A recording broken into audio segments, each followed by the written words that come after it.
throw down 2 or 3 auto turrets at one of my bases. And think about how awesome that is. You saw the power of drops in this game on Incineration Zone. The fact that there's these weird cliffs, and even though there's short distances, it's still shorter by air, so you can do this. Imagine if you see the Protoss army coming, and you run up with Ravens, throw down some auto turrets, and then just pull right back. You can do tons of damage to the worker line. I had a nightmare trying to deal with them when Jinro did them. So, I think Ravens could have been a little bit more effective there as well. He did do a good job of getting more ghosts in there.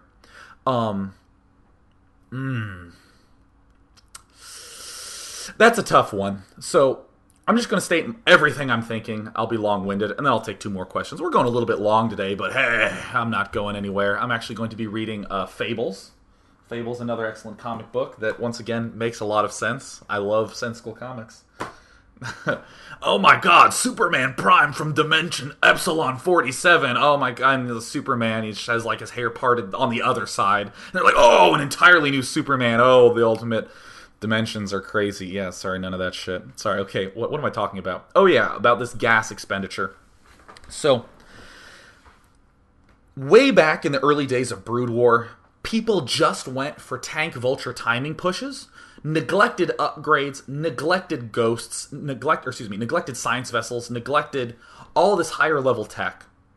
And as a result, they just had these very aggressive games with tanks and vultures, and they would get really high on gas. And whenever you'd ask a player, well, how do you spend this gas? Why don't you get science vessels? They say, no, it's not worth it. You don't get them. It's not worth it. If you get them, then your push is weaker.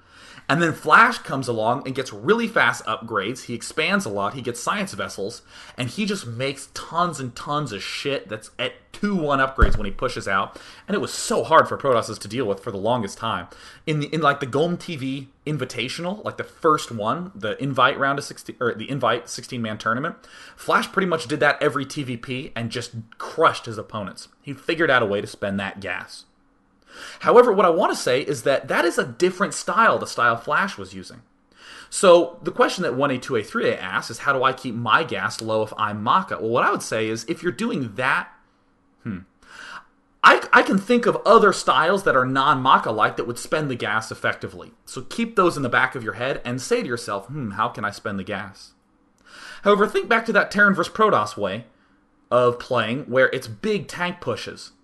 How do players do that sort of tank push now? Well, it's not that they start mining gas and they have, and they're able to spend it. Instead, they just don't mine the gas. That's the big key.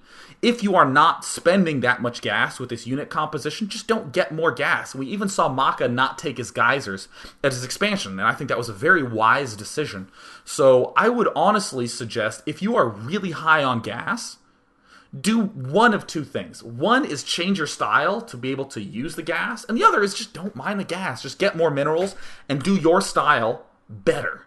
I mean, we even see players do 1-racks Marauder styles like this. They'll get the very fast barracks, they'll get the tech lab, and then when they start making the Marauders, they'll pull 1 guy or even 2 guys out of gas just to maximize their mineral income that much more. I think that's a smart play.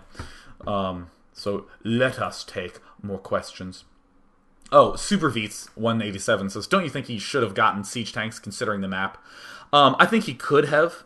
I think that if you're going to play a passive style where you expand and you defend, tanks, beautiful follow-up. Ooh, I love tanks as a follow-up there. It's going to be great to go mech. Jinro goes mech on that map. It wounds me severely when I play against him. However, I do want to note that if you're doing this one-base crazy aggressive style, it can be sometimes dangerous to go, oh, well, tanks look good on this map, let me get tanks. Because tanks are slow, and tanks are sluggish, and you have to position tanks. So you end up not suddenly having this really mobile, fluid army that can go everywhere. You kind of have this slow, static army, which doesn't mean that Maka can't do that it's a horrible choice to go siege tanks. Is that Maka needs to be really, really, really, really careful when he ends up pushing, because if he's already broken down the back door and he's pushing up the front door, he's vulnerable in so many ways. So, something to think about. So I will take one more question from my lovely viewers. So,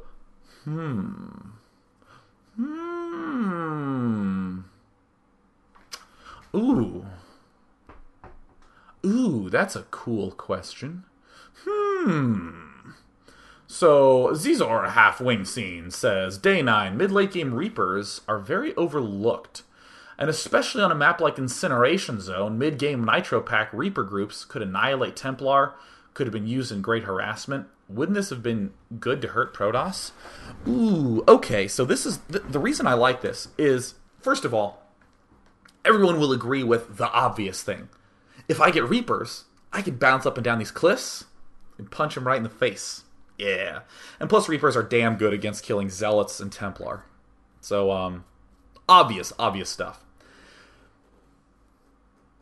The thing I'm thinking of, though, is that, how do I say this?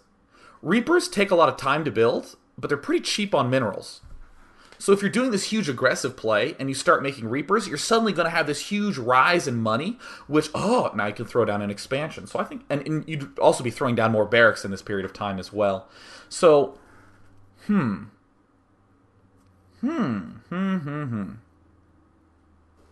one thing I'm thinking right now is that Maka opened up with a barracks that had that reactor add-on.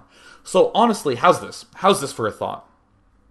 So right around the time that Maka was doing this big push with his Marines and Hellions and Medevacs and a few Marauders, he gets another barracks, he starts making Reapers,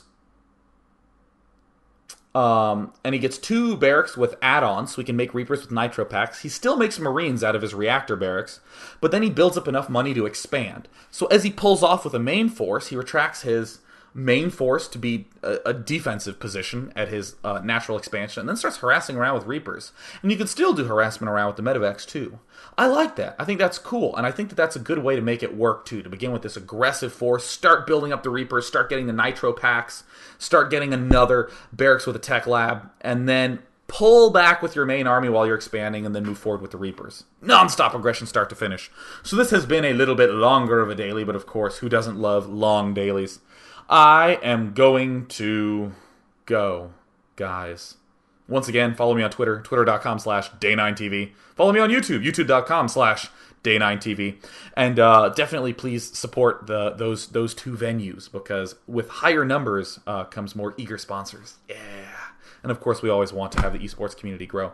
So until then, take it easy. Hope you find some awesome comic books that are not insane. And tomorrow we'll be checking out a game between myself and Zion. I'm cheating a little bit because I just chose the good game from all our practice games, but who wears the pants in this show? And of course, I actually am wearing pants today. So hey, take it easy, guys. Thug snapping. Peace out. And again, since this is my show, I'm gonna play this awesome song as I end up closing.